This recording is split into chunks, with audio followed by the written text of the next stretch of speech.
So, I'm sorry. I'm sorry. This isn't funny at all, actually.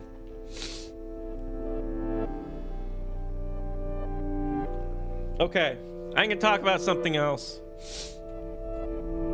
I'm gonna talk about something else. I'm gonna get my piece, actually.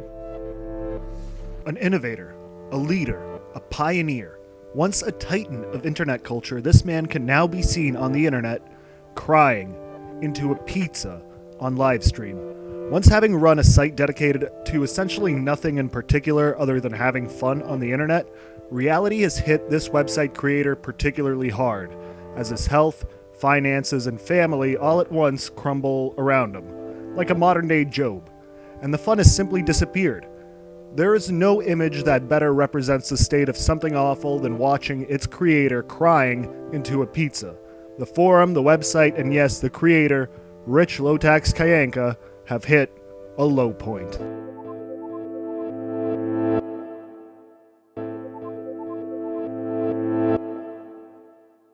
Due to its relatively low profile today, it is easy for a casual internet user to underestimate the tremendous impact that Something Awful forums have had on internet culture. You ever wonder why every time you caption a photo to make it memeable, you have to use bold impact font? That's Something Awful. Ever wonder where Slenderman comes from? Something Awful. Unfunny Chuck Norris facts? That's Something Awful. Rich Lotax Kayanka's Something Awful was memeing and going viral before memes and going viral were things. All your base, all your base, don't belong to us. All your base, all your base, don't belong to us. See what I did there? I just reused old video seamlessly. Seamlessly! Anyway, in 1999, after being fired from Planet Quake, a website dedicated to the video game series Quake, Rich Lotax Kayanka opened up a website without any particular idea of what he wanted to do with it, called Something Awful. The website started in late October of 1999, and I think I put up the first UBB forums in the beginning of 2000, January, probably in around February. And of course, the first people who posted there were just, oh, Jeff K funny, me lead, just stupid shit like that. But somehow, despite all that, the forums have gotten to something where actual, intelligent people post, and we actually have a community of people who aren't just a bunch of, just random assholes that you find everywhere else on the internet. Considering I had zero goals, I guess I've met them. The initial intentions were just some place where I could, put up my writing and stuff like that. The whole reason I started Something Awful was just for fun. Just where I could put my writing. If people read it, then they read it. If people enjoyed it, then they enjoyed it. If they wanted to kill me, then they wanted to kill me. It didn't really matter to me. I just wanted some place to write. Over time, the website began to take shape and form, attracting contributors and creators, and unlike most of the internet in the early thousands, Lotax actually financially compensated some of the contributors to the site. I pay all the people who write on the front page. Sometimes I make them go through trials of 2 months to make sure that they won't all of a sudden start writing about how they want to stick Crayolas in their eyes and blood. Because, you have to worry about that on the internet. But everybody who does stuff for the front page, I pay. The moderators, since there's currently 50 of them, obviously I can't pay people to moderate. And the people who, you want to moderate are people who want to do it without getting paid anyways, because it shows that their heart's in the right position. But Zach was the first person I started paying because he's been with me the longest, and he's been writing, ever since, I think, 2001 or so. I know this sounds like common sense, but this was Web 1.0. People didn't really know what to do with it.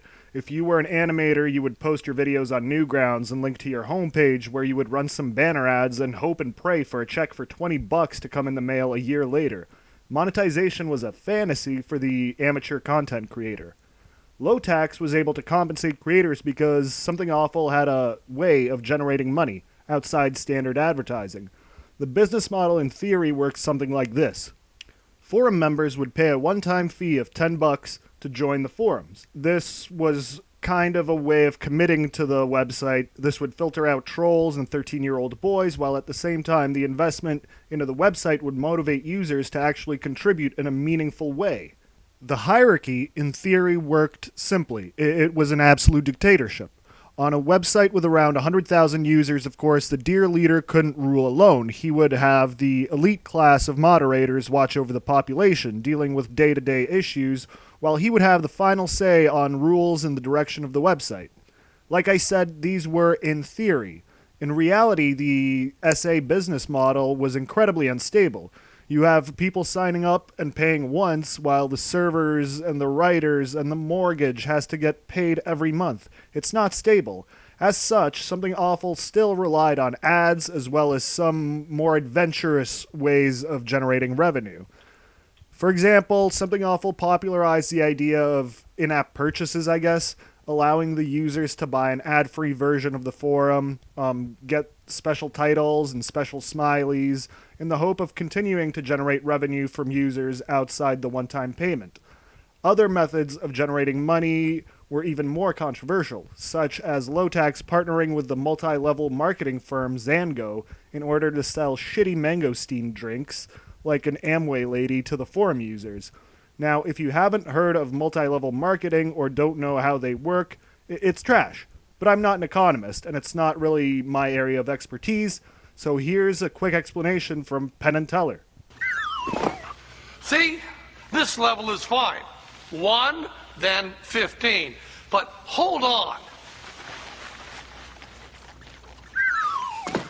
But you get to this level, and already it's fucked up. This is 135 men. It should be 225 men. Like this. Now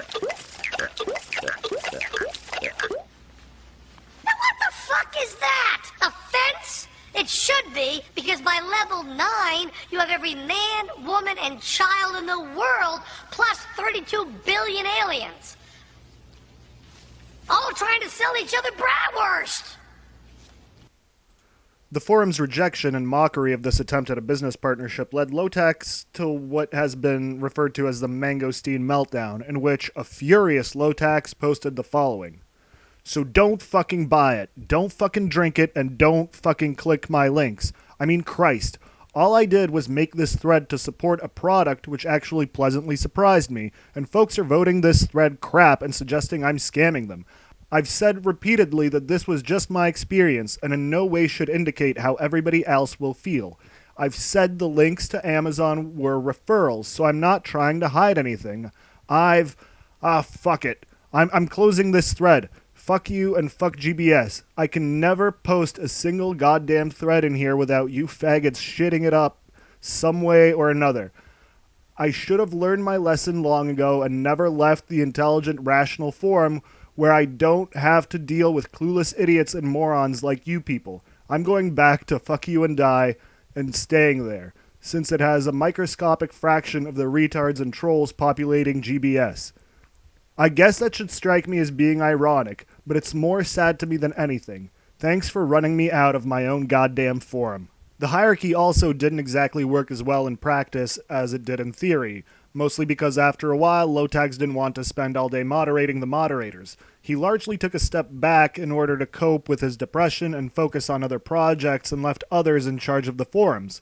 This led to endless bitch fights between mods, the closing of Fuck You and Die, kind of the anything goes part of the website, and an influx of pro-social justice users who completely changed the nature of the forums.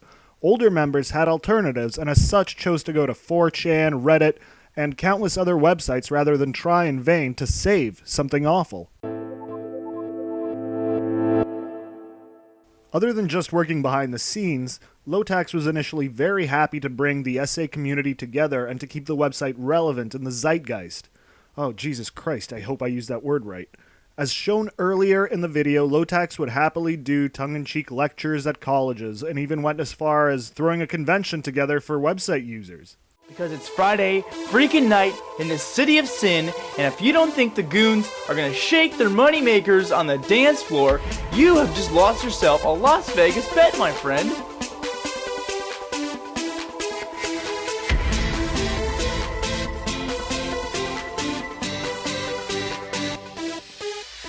Now I know what you're thinking. This looks a bit like shit, but it's completely unpretentious. Unlike DashCon, which overpromised and underprepared, this is exactly what it looks like. It's a bunch of shit posters, a bunch of nerds meeting in a casino to get really, really drunk. It's something to keep the lore alive on the boards and get users bonded to each other and their community. It's not the greatest idea ever, but it's an idea. Additionally, he would occasionally extend kindnesses to board members, such as taking in a destitute animator living in a cat-piss shithole named Schmorky K, literally inviting him to stay at the SA offices. And yes, Something Awful had offices, and that still sounds ridiculous to me. And while we all know how this played out, it was an exceptional boost to Something Awful's profile to have an entire section of animations known as the Flash Tub. Now here's the man with the plan, the guy with the sty, the stud with the mud, Bobo! Hi, people! I am a Bobo, and this is my show for TVs. We got a great show tonight. People will appear. But first, a couple things before we get started.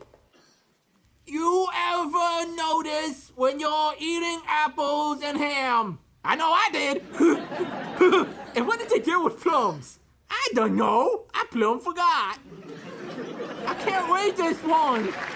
I hate it. I won't do it. My joke done. Now it's time for interviews. Quite possibly the best-known way Lotax stuck his neck out to keep Something Awful relevant came in June 2006, when he wrote a bogus Uwe Boll movie review in order to qualify to fight him. Filmmaker Uwe Boll was throwing out a fight me IRL to all his critics. He was willing to box all of his critics one by one, provided they had no martial arts training. And Lotax, who had not seen any Uwe Boll movies, decided that this was a good opportunity to get a free trip and some free promotion. Kayanka down again.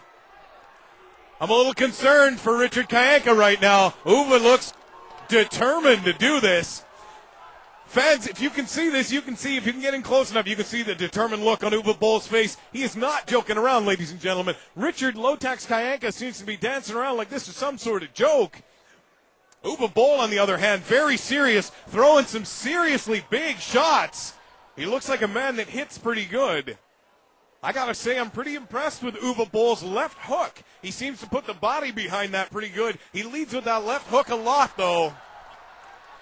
Richard Kayanka looking for the crowd's approval, in a sense. Ooh, you're not gonna win any fans by that one, that's for sure. Richard Kayanka looks like he's getting an 8 count. He showed up, he got his ass kicked, but he showed up, which is a rarity with these Fight Me IRL things. A nerd whose crowning achievement is making a comedy website got in the ring with a supposed filmmaker whose crowning achievement is being pretty good at boxing. And of course he was made fun of relentlessly for the fight, which he usually took with a good sense of humor, even though it seems pretty clear from the get-go that Uwe Boll had some shenanigans lined up. Okay. It was just a complete bullshit review because I just wanted a free trip. And so they said, okay, because nobody else, Sean Baby, I think, volunteered, but Sean Baby has actual training in martial arts. So so they picked you because you have no experience boxing. Yeah. Oh my God, that sucks. And this guy, Bull, is like an amateur boxer. Yeah, they didn't tell me that until the day of the Well, no, it was after the match. They flew you out. Been boxing for 16 years. So they flew you out there just to kick your ass. Yeah. That sucks. They also said that they would provide equipment for us. They didn't. I had to buy my own cup, obviously. They Rocky Ford you. They flew you out there. They didn't give you any equipment. So Rocky had to train in the woods. And they were going to, a part of the contract also said that they were going to give us basic boxing training, which they forgot to do also. So you know, they just kind of, fortunately, I packed a bunch of, I bought and packed a bunch of USA flags, tiny flags, and USA shorts and shit like that. Yeah. And I just, I was basically the villain on WWE matches where I was just bad-mouthing Canadians before and running around the ring throwing American flags at them and shit. Making it like a comedy a bit, like for PR. Meanwhile, this guy just wants to come out. That's what I thought it was. This asshole's taking himself so seriously that he's just going to rage out and beat up a critic. But it wasn't all sunshine and rainbows, and as we go over the next couple of points, I want you to keep in mind the business model of Something Awful, as it has been previously described. First, there's a matter of alcohol and drugs. In regards to alcohol, Mandy, a coworker's ex-girlfriend, had this to say about Lotax at the office. Schmorky would complain that Lotax was a drunk. I wasn't sure if he was abusing drugs or not. He did enjoy his alcohol. I enjoy my opiates, so I'm in no position to judge. Now, this is a woman who looks for pictures of dead bodies and evidence that the Jews did 9/11 on company computers to pass the time, so take her word with a grain of salt. However, pictures like this seem to confirm what she is saying, and this bottle of prescription medication adds an extra layer of concern. Hey, I'm not judging. Whomst amongst us can honestly say we don't sometimes pop a few Xannies before having a couple of drinks and wake up in the drunk tank to find out we have been screaming racial slurs at the police the night before. But with time, these things become devastating to the mind and body. Whether or not these drugs are prescribed, there is an effect. And sadly, Lotax is feeling it. What I was going to say is, before you start getting into the games, I got something to share with you. You might not want to hear it, but I'm going to say it anyway.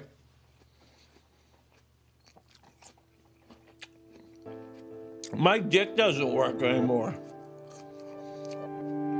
I posted on Facebook. I'm like, my dick doesn't work anymore. But it doesn't, you know. It just like stopped working because I'm on like 200 milligrams of sertraline and then like bupropion or something like that. Thank you very much, Whiskey Richard. Yes, you can. So like my dick doesn't work anymore, and then so I told my doctor, I'm like went there, I'm like, you know, my dick isn't working. And he's like, okay, well, you can take this medication. But the thing is, the reason why my dick doesn't work is because of medication. So it's this huge cycle where they give you these antidepressants that make your dick not work. I would show you, but I would get banned. And then you gotta get dick pills because you're on antidepressants that they gave you that makes your dick not work on purpose. That's how they get you, folks. And then so I got Vardenafil. 6 pills were $130.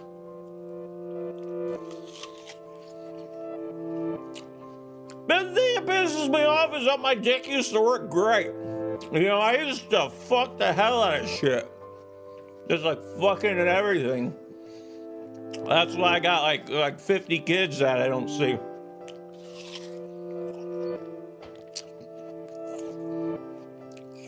But I was like a something awful sex machine, you know. Just fucking everything. People, lamps, speakers. Thank you, Flappy Dinosaur. Yeah, and now it's like, you know, I'm almost to 50. No, I'm closer to 40, actually. So anyway, I just wanted to tell you guys that the pharmaceutical industry is a big fucking scam. They make it so your dick doesn't work by taking antidepressants, and then you gotta get dick pills that do work. And I got these. There's 6 fucking pills. And let me show you. Let me show you my dick pills. Because they're fucking small. Unlike my dick, which is large. I don't know if you'll literally be able to see this. Because it's extremely fucking tiny. And it was 6 of them for $127. And but if I stop taking the sertraline, then I get headaches. And I don't know what the Buprion does. Now, what he mentions there about fucking everything, this may be a contributing factor to the darker and grittier version of Lowtax we have seen over the last couple of years. Lowtax has always been a bit of an expert with the ladies.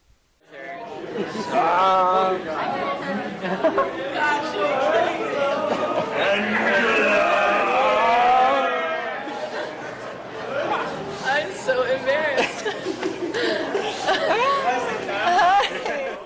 By which I mean he has a long history of meeting girls through the forum, hanging out with them a couple of times, and then proposing to them. This has led to one divorce in 2014 and one currently going through the courts. The last divorce lost Rich $140,000 from his 401k plus alimony, which, coupled with his site bleeding users, might explain why he needs antidepressants and dick pills now. Leave my happy house! Leave! Why? Why? Why? Why? Why? Why?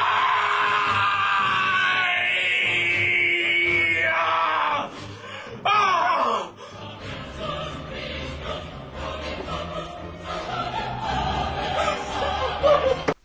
Yet his dick isn't the only part of his body that has failed him with age. In March 2018, Rich announced that he would need to have his spine removed through his neck because of an injury. Fix the spine, yes.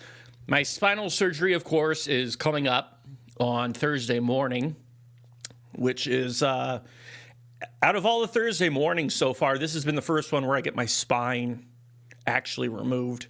Thank you, Heifs, with the European money. Good luck with the surgery. I will try not to die just for you, Heifs. But anyways, they're removing 4 discs from my neck, C3 through C7, and replacing them with some sort of devices and a bone graft and all that jazz. And they're going in through my neck to do it, to pull them out. Because apparently I did something, even though, see, here's the thing that I don't understand, because basically my entire life revolves around sitting in a chair, okay? See, like, here's a chair. Well, I don't know if you can see the chair, but this is the chair that I sit in. And I typically don't do things involving physical activity. Walking, for example, I don't do that. I've noticed that when I try to do it, I just start hyperventilating, and so I have to sit down in another chair, and somebody has to push me to the location I'm going to, which, like, it could be a car wash or an ice cream store or something like that. So I don't know exactly how I suffered trauma to my neck that would cause it to be actually have to be removed. My only guess is that, no, this is not the $1,000 chair. Great callback. No, it is not. This is the $75 chair, I believe. But yeah, the fabled $1,000 chair is actually to my right. It still works. So the $100 chair, well, the $1,000 chair that I got from $100 in 1999, no, 2000 is still functional. So that's quite some durability on that. One of the things I was thinking of when I was trying to figure out how my spine got fucked up is I caught a pit bull jumping over a fence. It was like jumping over the fence. I grabbed it in midair and then pulled it backwards. Another tip I'd like to share is don't catch a pit bull when it's jumping over a fence. because that might have been it, because this pit bull, it was like a fucking cinder block with legs, and it wasn't nearly as intelligent, but it was like that. I caught it and brought him backwards. And when pictures from the hospital came out, SA users were supportive. Actually, they just memed the shit out of him. The important thing here is Rich doesn't have insurance. So we got pills, alimony, 2 divorces, and a spine removal. There's no way the $10 registrations are covering this. And at this point, Lowtax put out a plea to his fans saying that he's basically fucked. And over just the next 10 months, Rich was able to earn $100,000 through his Patreon, which is impressive. But it doesn't change the fact that the tone of his content has changed from fun-loving, arrogant, and personable to somewhat moody, somewhat pathetic, and seemingly isolated. Can you say please donate? Please donate? Can you say that? My headphone. Can you? I'll give you the headphones if you say please donate. Please donate. Can you say I need money? I need money. Say money gives me food. Money gives me food. And I need to eat. Make to hate. I need to eat food, please. Eat food, please. I need money for food.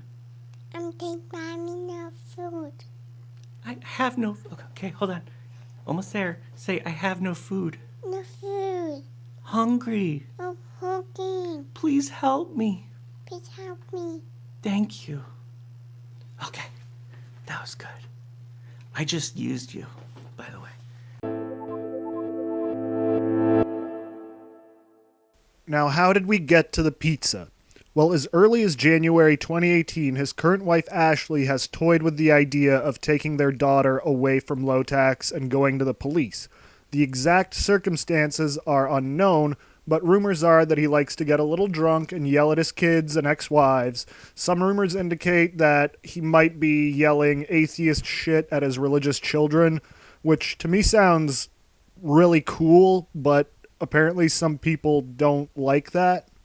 Towards the holidays of 2019, Rich posted the following on his Facebook.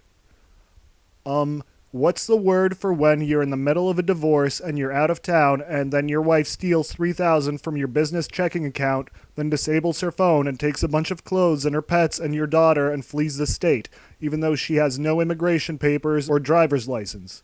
Asking for myself. Fun new update. My wife and daughter are, according to the police, somewhere in the area, but they cannot tell me where because if a woman claims to be afraid of a man and they don't require evidence to do so, they can take your family members and hide them as long as they want. This is absolutely fucking insane. I've never threatened or laid a hand on my wife, yet all she has to do is claim she's afraid of me, and she's legally allowed in Missouri to stay hidden with certain organizations indefinitely. Not to sound like a red pill man going on his own way, but this is absolutely insane that a woman can take your child away from you by just claiming she's scared without requiring any proof or evidence. This is absolutely fucked. When asked to clarify on his show, Lowtax had a pizza delivered and explained the situation. This is his story. Okay.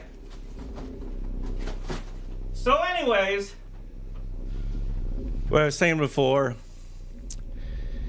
is, honestly, I do cry a lot because I miss her.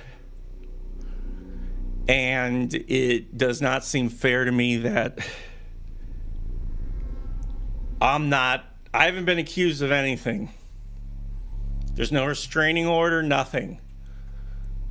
But my wife can kidnap my child, and I don't know what's going on. And my lawyer recently found who's like going to represent her, so we can serve her, but that's still going to take months. So like I probably won't even be able to see my daughter until like April. I think it's April 12th or something. And yeah, I would. I don't even. Nothing has been.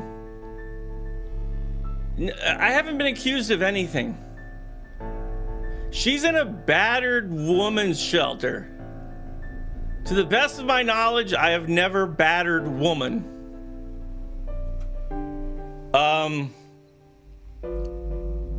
So I don't know why she's there, and I don't know why I can't see my daughter.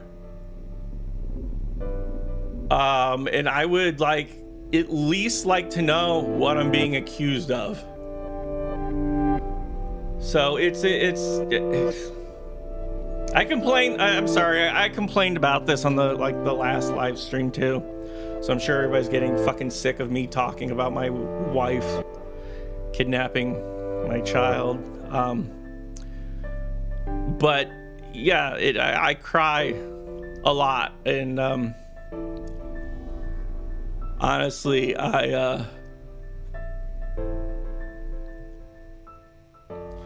sometimes I think when I'm sleeping, I think I hear her feet going down the stairs, coming down to see me.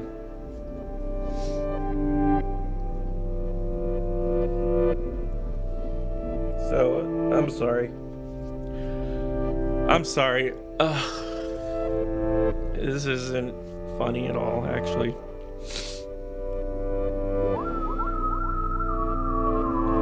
Okay, I'm gonna talk about something else.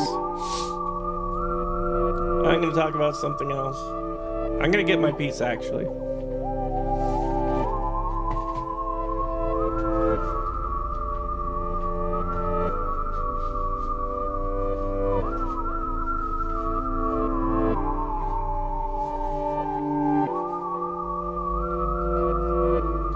There we go.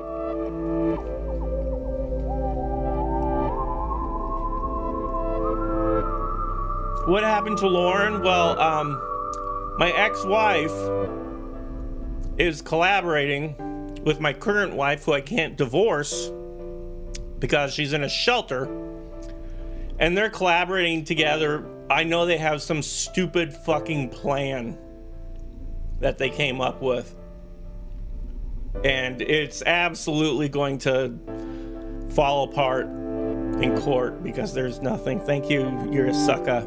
Hey, is that by Clayton? But it's going to be it's a waste of money. That's all they're doing is wasting their money. And well, my wife doesn't have any money, but my ex-wife is just wasting fucking money. I'm sure she's going to declare or try to get something like, not with your heart, thank you very much. Like sole custody of the kids. But there's absolutely nothing that can be. I mean, I've got nothing against me. It just doesn't make any sense. You can.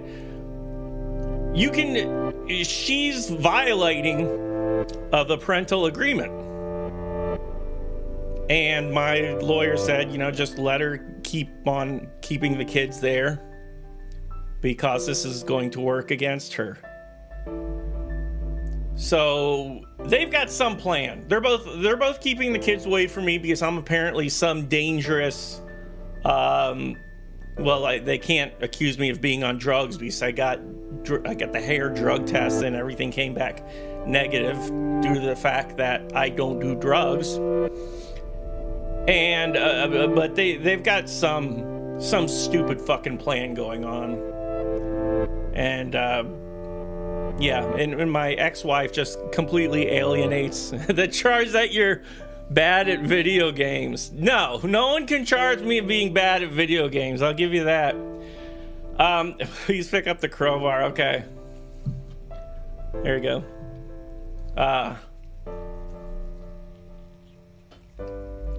It's just fucking stupid is what it comes down to. It's just fucking stupid.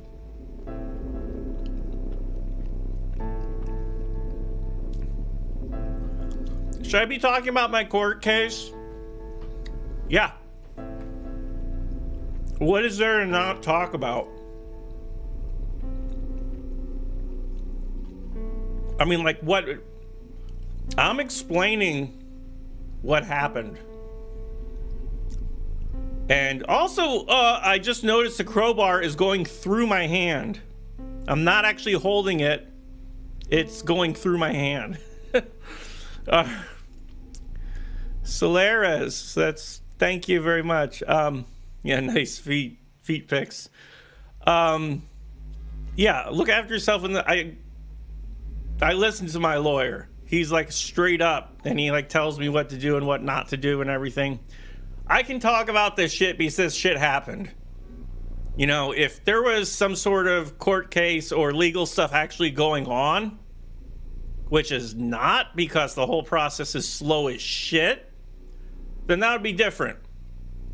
But nothing legal has begun. Nothing legal. So it's perfectly fine for me to talk about this, trust me. I'll talk about the pizza. Haunting. Truly. I've watched Kitty Style admit to his pedo shit. I've watched Alex pull a gun on strangers at the instructions of Andy Worski live on stream. I've read Schmorky's chat logs, and for some reason this stands out with just how much dread it fills me with. And yeah, it's only one side of the story in an ongoing legal battle, so what's real and what's not is impossible to tell. But we know some things for sure. This is a man who is likely in a lot of debt. His dick doesn't work.